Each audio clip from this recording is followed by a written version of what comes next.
Fernando, é esse sistema que explica, por exemplo, a incapacidade até aqui demonstrada do nosso sistema político de produzir uma reforma tributária? Eu acho que em parte sim, né? Quer dizer, a questão do sistema político, né? Ele está inserido nesse contexto da economia de privilégios e muitos partidos, na verdade, funcionam como uma banca de negócio para extrair privilégios em troca de apoio. Quer dizer, a pulverização dos partidos políticos é justamente um mecanismo que essa economia de privilégios funciona. Quer dizer, eu dou apoio a você, mas em contrapartida eu quero cargo isso, cargo daquilo, cargo disso, empregar fulano, ciclano. E nós estamos organizados politicamente para fazer isso. Vai ser um avanço reduzindo esse número de partidos. Quer dizer, o número de partidos políticos e essa banca de negócios, porque você vai perguntar, esses 30 partidos políticos têm 30 ideologias? O que está por trás desse partido? Por que alguém briga no partido e faz outro partido? Então, a pergunta que a gente pode fazer é se é um problema histórico e tem um problema cultural, como a gente desarma essa bomba? Quer dizer, eu prefiro usar aquele ditado popular que em Roma como os romanos. Quer dizer, nós podemos mudar as regras e mudar o comportamento das pessoas. Quer dizer, o comportamento de cada um da gente é ditado pelas regras. As regras são as instituições. Então eu tenho que mudar as instituições para fazer com que as pessoas vão na direção correta. A Juliana está me pedindo a palavra.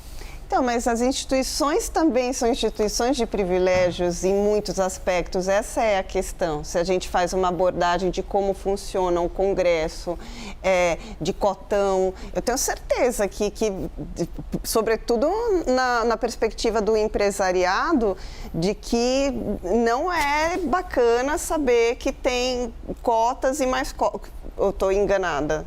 Não. Seria um privilégio, não seria? Até para os próprios liberais, para as próprias linhagens liberais. Nós temos aí um círculo vicioso. É um círculo? É um círculo vicioso, quer dizer, a cultura gera as instituições que interferem na cultura, etc.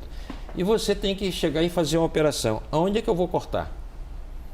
Quer dizer, eu preciso mudar esse sistema, porque esse sistema é ruim para a sociedade.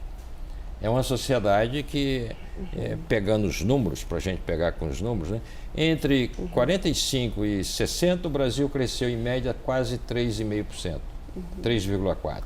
No regime militar, crescemos 3,5%, foi o maior crescimento da nossa história. De 80 para cá, nós crescemos 1%. Agora, para quem está nos vendo e saber o que é que isso significa, eu vou dar aqui uma regrinha de bolso. Quem quiser, consulta a página 30 do meu livro, que está a regra lá derivada. Você pega o seguinte, divide o número 70, pega 70 e divide pela taxa de crescimento. Vamos dizer, a China estava crescendo a 10% ao ano durante um grande período. 70 dividido por 10 dá 7 anos. Eles estão duplicando a renda per capita a cada 7 anos. É um negócio fantástico, né? Fernando, eu conheço bem essa conta.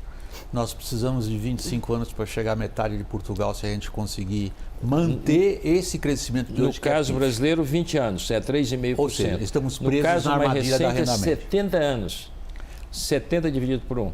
Então a pergunta é o seguinte, como fazer para mudar essa história? E eu acho que tem mecanismo para fazer isso. Deixa eu passar a palavra ao Ricardo, que estava me pedindo. Tá, Ricardo. eu acho que na prática, como é que o privilégio acontece? Isso é que é importante até para que a gente possa coibir isso a médio e longo prazo.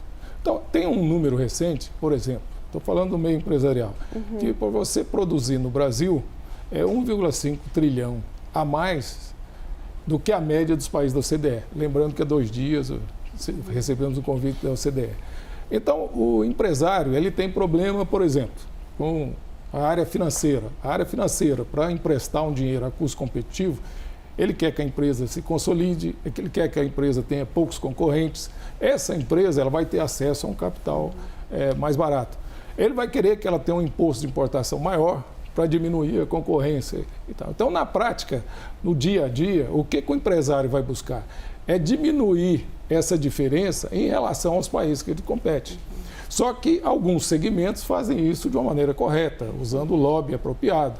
E outros não. Outros usam caminhos que foram utilizados aí em vários governos, onde você obtém esse privilégio de uma maneira que não é adequada e que outros países, por exemplo, como nos países mais desenvolvidos, você tem toda essa legislação de lobby que permite que você vá buscar alguma vantagem comparativa utilizando da legislação ou utilizando dos meios legais para se fazer isso.